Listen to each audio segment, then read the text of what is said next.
একটা গল্প শুনেছিলাম। একদিন এক পাখি অন্য পাখিকে তার ভালোবাসার কথা জানায়। পাখিটি উত্তরে বলে, এখন তো তুমি আমাকে ভালোবাসো, কিন্তু যখন আমার খারাপ সময় আসবে ঠিক তখনই তুমি উড়ে চলে যাবে। উত্তরে পাখিটি খুবই ব্যথিত হয়ে পড়ে এবং আবেগী হয়ে তার দুটি ডানা কেটে ফেলে। তারপর সে বলে, দেখো, এখন তো আমার কাছে ডানাও নেই, আমি কখনোই তোমাকে ছেড়ে যাব না। তারপর তারা একসাথে জীবন কাটানো শুরু করে। একদিন সবকিছু ভেঙে তুমুল ঝড় আসার সম্ভাবনা দেখা দেয়। ডানা কাটা পাখিটি বলে, অনেক ঝড় হবে টের পাচ্ছি, তুমি আমার চিন্তা কইরো না, নিজের যান বাঁচাও, তুমি উড়ে যাও। সে সাথে সাথে উড়াল দিয়ে বিপদসীমার বাইরে চলে যায়।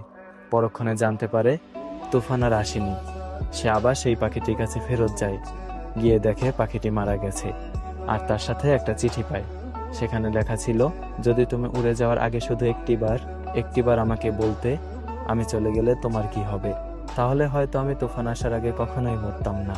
এই পৃথিবীতে এমন কিছু মানুষও ঠিক উড়ে যাওয়া পাখির মতো।